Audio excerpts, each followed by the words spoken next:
نحمده ونصلي على رسوله الكريم اما بعد فاعوذ بالله من الشيطان الرجيم بسم الله الرحمن الرحيم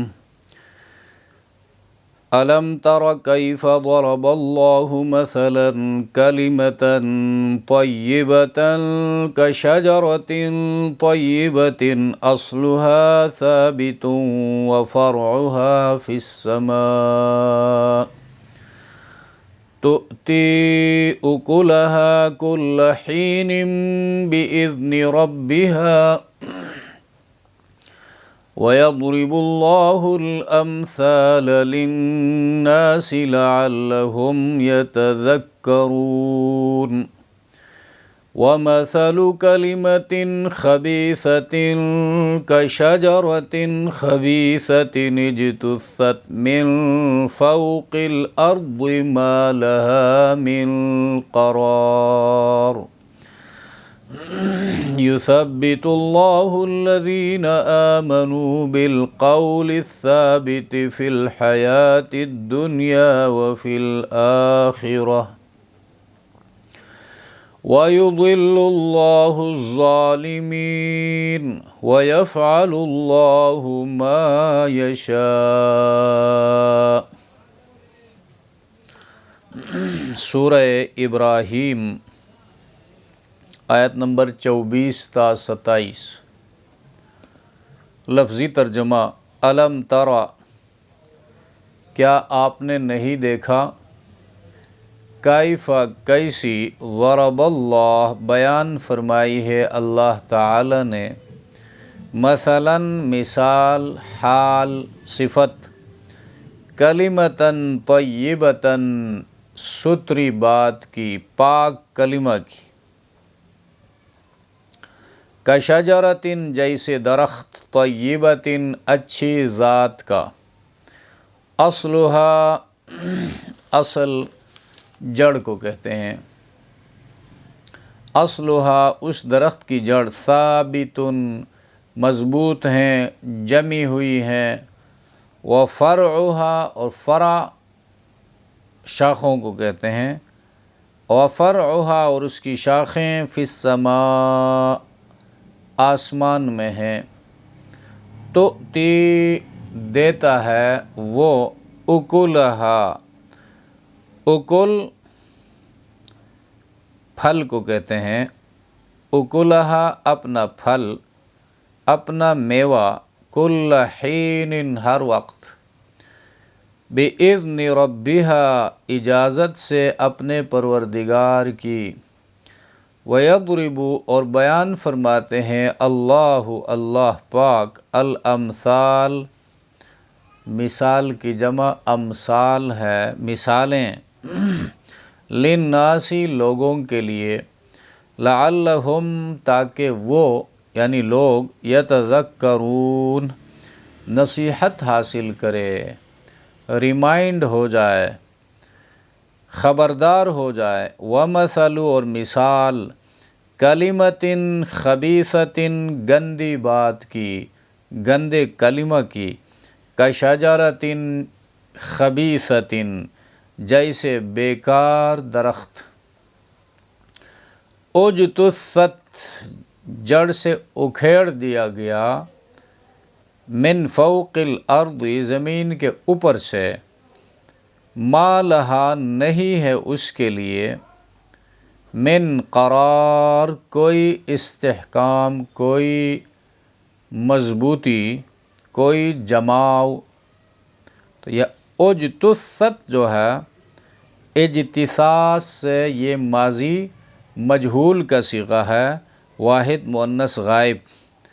جسہ باب نصر ینصر سے، جسہ جسن، اور اجتثہ جڑ سے اکھیڑ پھینکنا۔ یثبت مضبوط رکھتے ہیں، ثابت قدم رکھتے ہیں، اللہ تبارک و تعالی، الذین آمنوا ان کو جو ایمان لائے،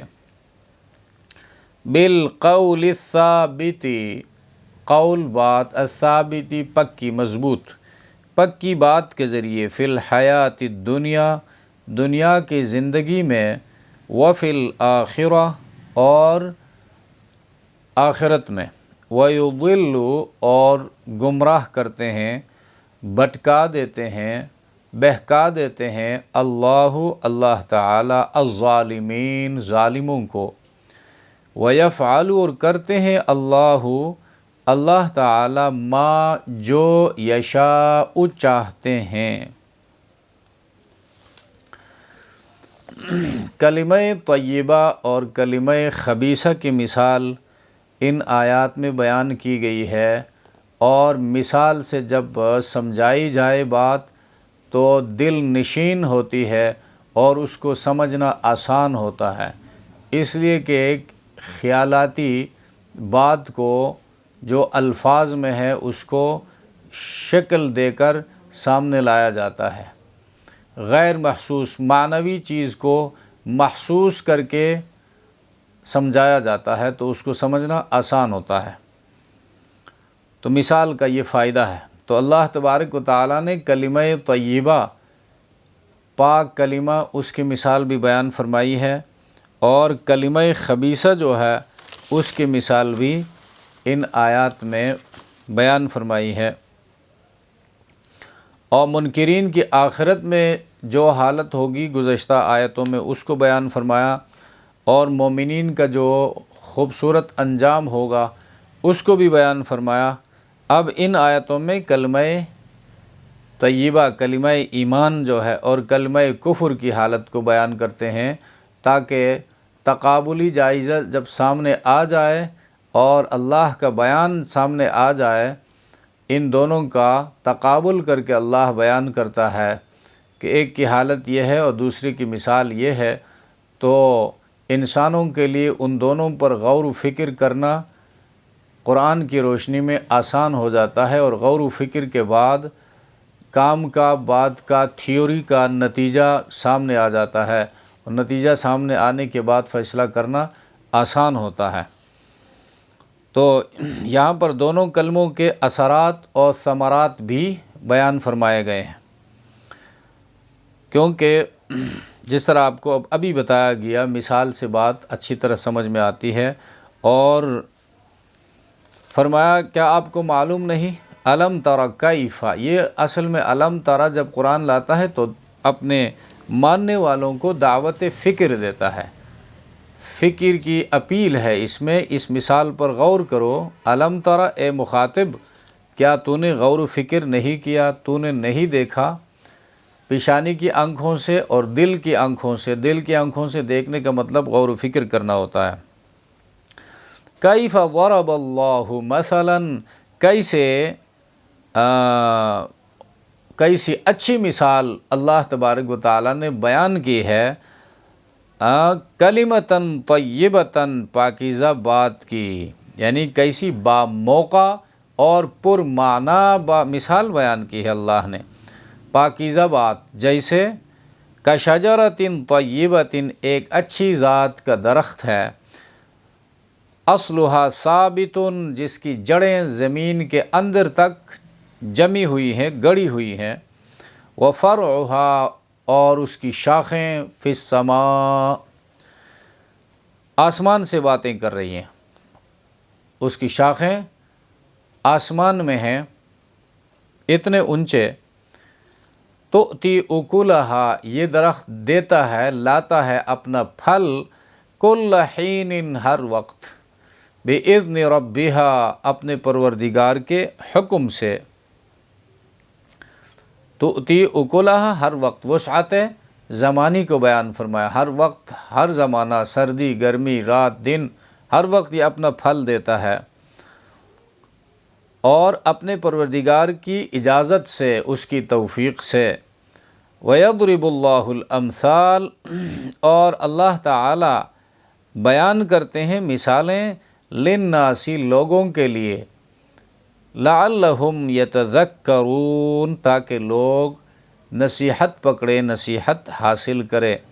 تو یہاں پر بھی پاکیزہ بات، کلمہ طیبہ اور ایمان کی باتیں ایک نہایت پاکیزہ درخت کی طرح ہیں، درخت کے مشابہ ہیں، جس کی جڑیں زمین کی گہرائیوں میں ہیں اور زور کا طوفان جو ہے وہ بھی ان کو ہلا نہیں سکتا، اور اس کی شاخیں آسمان سے باتیں کر رہی ہیں، اس کی بلندی اور مضبوطی کا اندازہ کون کر سکتا ہے؟ اس کی نفع بخشی کا حال یہ ہے کہ 12 مہینے اس پر تازہ پھل لگے رہتے ہیں، جب جی چاہا پھل توڑ لائے اور ان سے لطف اندوز ہوئے۔ تو یہی ٹھیک مثال جو ہے کلمہ طیبہ کا ہے۔ ایمان کی جڑیں بندہ مومن کے دل کی گہرائیوں میں مستحکم ہے اور مضبوط ہوتی ہیں، حوادث کے جھکڑ جو ہے اس کو ہلا نہیں سکتے۔ تو یہ ہر زمانے میں پکے مسلمان اس قسم کے رہے ہیں، صحابہ کرام کے زمانے میں بھی ایسے مسلمانوں کی کمی نہیں تھی، اور بعد کے ادوار میں بھی ایسے پکے مسلمان رہے ہیں، اور جن کو قسم قسم کی تکالیف اور اذیتیں دی گئی لیکن وہ ایمان پر جمے رہے، مستقیم رہے۔ تو یہ ایمان ان کی جڑوں میں، دلوں کی گہرائیوں میں جڑ پکڑ چکا تھا، ان کو ہلا نہ سکے، اور مصیبتوں کے طوفان نے اپنا رخ چینج کر دیا ان سے ٹکرا کر۔ اور حدیث میں آتا ہے الایمان بضع و سبعون شعبہ، ایمان کے کچھ اوپر 77 شاخیں ہیں، افضلها شہادت اللہ الہ الا اللہ، سب سے اونچا شاخ جو ہے، بلند شاخ، وہ کلمہ طیبہ کی شہادت گواہی دینا ہے، اللہ کے سوا کوئی بندگی کے لائق نہیں۔ وَأَدْنَاهَا إِمَاطَةُ الْأَذَىٰ عَنِ الطَّرِيقِ، اور ادنا شاخ جو ہے اس کا تکلیف دہ چیز کو راستے سے ہٹانا، یعنی اس حدیث کے اندر ایمان کی 77 شاخیں بتائی گئی ہیں، یعنی یہ شاخیں ہیں ایمان کی، اور شاخوں سے درخت خوبصورت لگتا ہے تو یہ شاخیں اس کی یعنی اس درخت کے ساتھ خوبصورت ہیں، تو ایمان اس کی جڑیں مومن کے دل میں ہیں، اور ایمان کی شاخیں اس کے اعمال ہیں۔ اعمال کا تعلق ہاتھوں سے ہے، پیروں سے ہے، کانوں سے ہے، آنکھوں سے ہے، اور یعنی جوارح سے ہے، اور ایمان کے ساتھ جب اعمال ہوں گے تو وہ ایک خوبصورت پھلدار درخت کی طرح نظر آئے گا، اور اس کے ساتھ اس کا میوہ خوبصورت لگے گا، اور لوگوں کو وہ فائدہ دے گا، اس کے سائے سے بھی فائدہ ہوگا، اس کے پھل سے بھی فائدہ ہوگا۔ اور تو یہ اخلاق ہے، یعنی شاخوں سے مراد یہی اعمال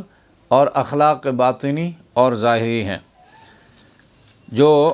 کسی دل میں ایمان کے آ جانے کے بعد پیدا ہوتے ہیں، جس طرح سرسبز شاداب درخت میں برگبار نکل آتے ہیں، اور یہ ایمانی برگبار جو ہے فرش سے لے کر عرش تک پہنچا ہوا ہے، ساری کائنات کو اپنے انوار سے بھر دیتے ہیں۔ حضرت ابو ہریرہ رضی اللہ تعالی عنہ فرماتے ہیں اللہ کے رسول نے فرمایا، جب بندہ دل کے اخلاص کے ساتھ لا الہ الا اللہ کہتا ہے تو اس کے لیے لازماً آسمانوں کے دروازے کھول دیے جاتے ہیں، یہاں تک کہ وہ کلمہ عرش الہی تک پہنچ جاتا ہے، بشرط یہ کہ وہ شخص کبیرہ گناہوں سے بچا ہوا ہو۔ اور حضرت ابو مالک اشعری رضی اللہ تعالیٰ عنہ فرماتے ہیں رسول اللہ صلی اللہ علیہ وسلم نے ارشاد فرمایا، سبحان اللہ والحمد للہ آسمان اور زمین کی درمیانی فضا کو بھر دیتی ہے، اور پاکیزہ باتوں اور نیک کاموں کی اللہ تعالیٰ کے یہاں اتنی وقعت ہے کہ اللہ تبارک و تعالیٰ خود ان کو اپنی طرف اٹھاتے ہیں، قبول فرماتے ہیں، اور صلہ ان کا عطا فرماتے ہیں۔ تو اہل ایمان کو پاکیزہ باتوں کی برکتیں ہر وقت حاصل ہوتی رہتی ہیں، بلکہ کلمہ طیبہ ایسا بار آور درخت ہے کہ جو شخص اس سے بنیاد بنا کر اپنی زندگی کا نظام اس پر استوار کرے گا، اس کو ہر آن اس کے مفید نتائج برآمد ہوں گے۔ کلمہ طیبہ سے فکر میں سلجھاؤ، مزاج میں اعتدال، طبیعت میں سلامت روی، اخلاق میں پاکیزگی پیدا ہوتی ہے، اور برتاؤ میں خوشگواری آتی ہے، معاملات میں راست بازی، جسم میں نظافت اور کلام میں صداقت پیدا ہوتی ہے۔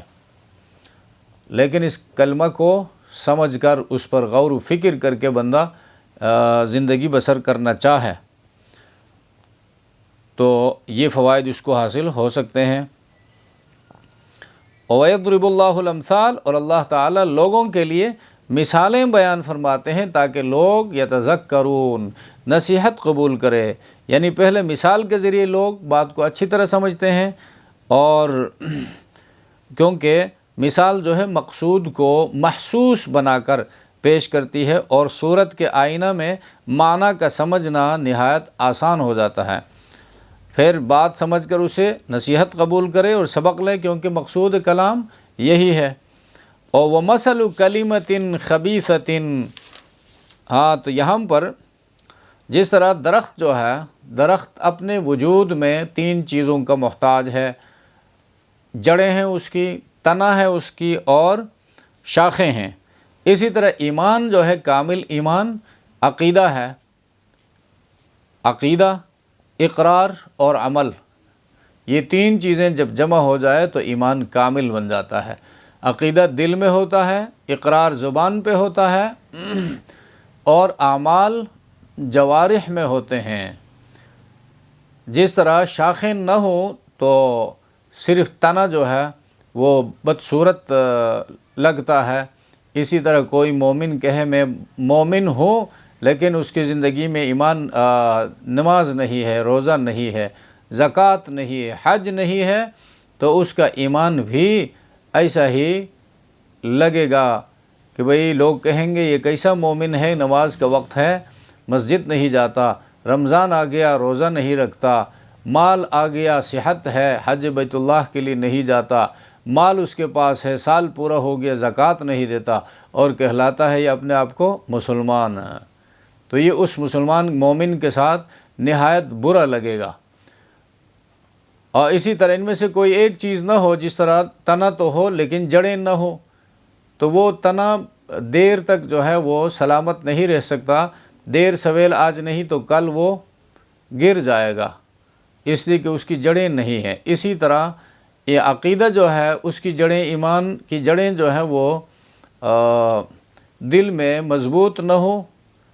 تو وہ بندہ جو ہے پھر مصیبتوں کو سہ نہیں سکے گا، تکالیف آئیں گی، آزمائشیں آئیں گی، ان آزمائشوں کے سامنے وہ ٹھہر نہیں سکے گا، گر جائے گا۔ لہٰذا وہ اس کا وہ کمزور ایمان جس کی جڑیں نہ ہو، صرف زبان سے وہ مومن کہتا رہے، تو مصیبت آنے پر وہ ایمان اس کو نہیں بچا سکے گا۔ تو جس طرح ایک خوبصورت اور کامل درخت کا تعلق ان 3 چیزوں کے ساتھ ہے، اس کی جڑیں مضبوط ہوتی ہے زمین میں، تو ایک کامل اور مضبوط ایمان جو ہے، ایمان کی جڑیں عقیدہ جو ہے وہ مومن کے دل میں مضبوط ہوتا ہے، اور اس کے بعد اس کے اثرات اقرار کی شکل میں اس پہ زبان پہ آتا ہے، اور پھر اس کے اثرات اس کی زندگی پر مرتب ہوتے ہیں، اس کی زندگی سنور جاتی ہے، اس کے معاملات ہیں، اس کے معاشرت ہے، اس کی سیاست ہے، اس کے اخلاقیات ہیں، سب اس کلمے کے نیچے رہ کر وہ کرتا ہے اور وقت گزارتا ہے۔ اس کے بعد وَمَثَلُ كَلِمَةٍ خَبِيثَةٍ كَشَجَرَةٍ خَبِيثَةٍ اجْتُثَّتْ، اور برے کلمے کی مثال، گندی بات کی مثال ایک بیکار درخت کی سی ہے جسے زمین کے اوپر ہی سے جڑ سے اکھاڑ پھینکا جاتا ہے، جس کے لیے کوئی جماؤ نہیں ہے، مَا لَهَا مِن قرار، اس کے لیے کوئی جماؤ، کوئی مضبوطی نہیں ہے۔ تو گندی بات یہی کلمہ کفر ہے، اور باطل عقیدہ،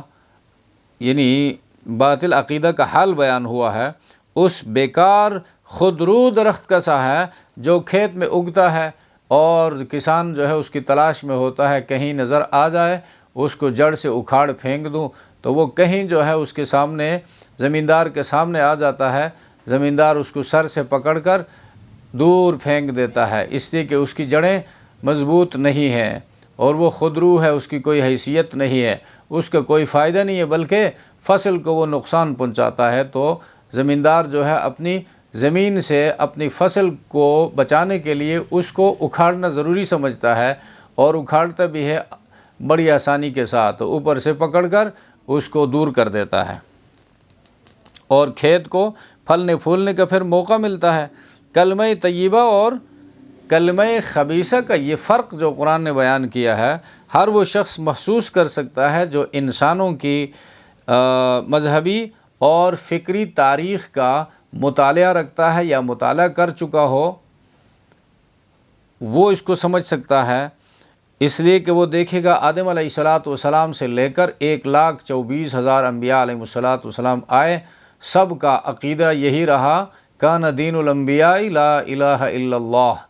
اور سب نے اللہ کی طرف بلایا، اور یہ تسلسل کے ساتھ چلا آ رہا ہے۔ یہ کلمہ طیبہ کی مثال ہے، اس کی جڑیں ہر زمانے کے ایمان والوں کے دلوں میں مضبوطی سے جمی ہوئی ہیں، اور ان کو اکھاڑنا کسی کی بس کی بات نہیں ہے، اور اس کو زمانے سے ختم کرنا کسی کی بس کی بات نہیں ہے۔ اور اس کے مقابلے میں جو کلمہ خبیثہ ہے، مختلف فتنے اٹھتے رہتے ہیں، کہیں کوئی ایک بندہ اٹھتا ہے اور ایک نئی قسم کی بات اور نیا نظریہ پیش کرتا ہے، اور اس زمانے کے کچھ لوگ جو ہے وہ پتنگوں کی طرح، جن کا منزل پتہ نہیں ہوتا بھئی یہ کس طرف رخ کرتے ہیں، کس طرف جاتے ہیں، وہ اس کے ارد گرد کچھ وقت کے لیے منڈلاتے رہتے ہیں، اور کچھ وقت کے بعد وہ خود جو ہے پارا ہو جاتا ہے، اور اس کا کوئی وجود جو ہے باقی نہیں رہتا۔ وہ کلمہ خبیثہ ہے۔ کلمہ خبیثہ اس لیے کہ سلیم فطرت جو ہے اس کو قبول نہیں کرتا، وہ کسی کی دلوں میں جگہ نہیں پکڑ سکتا، اور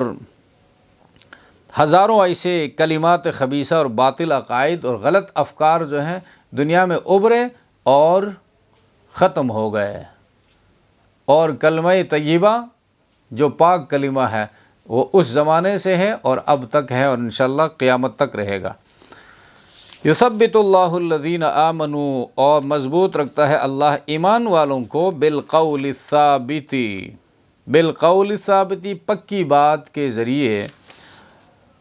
فی الحیات الدنیا و فی الآخرہ دنیا کی زندگی میں اور آخرت میں، یعنی اللہ تعالیٰ ایمان کی برکت سے مومنین کو دنیا و آخرت میں مضبوط اور ثابت قدم رکھتے ہیں۔ دنیا میں کیسی ہی آفات اور حوادث آئے، مومن جو ہے وہ اپنے ایمان کو خطرے میں نہیں ڈالتا، بلکہ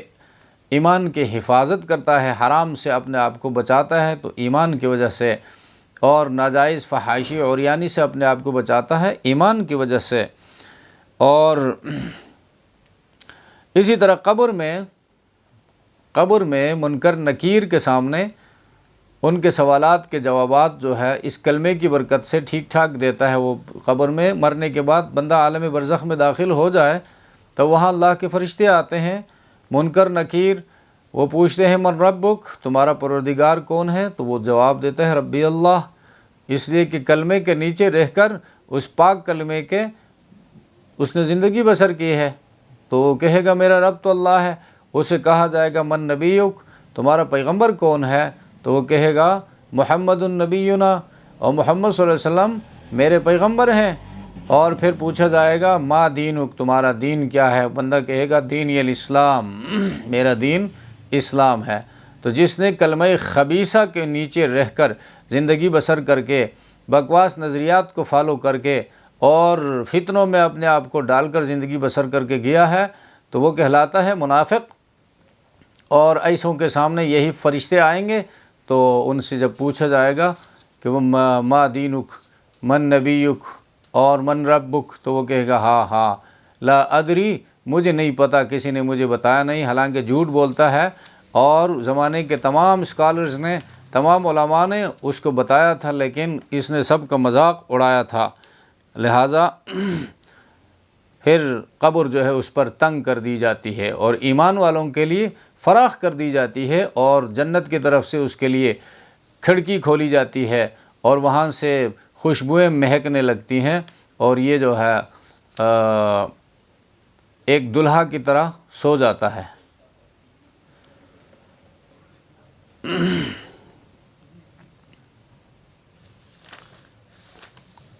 یثبت اللہ الذین آمنوا بالقول الثابت فی الحیات الدنیا وفی الآخرہ ویضل اللہ الظالمین،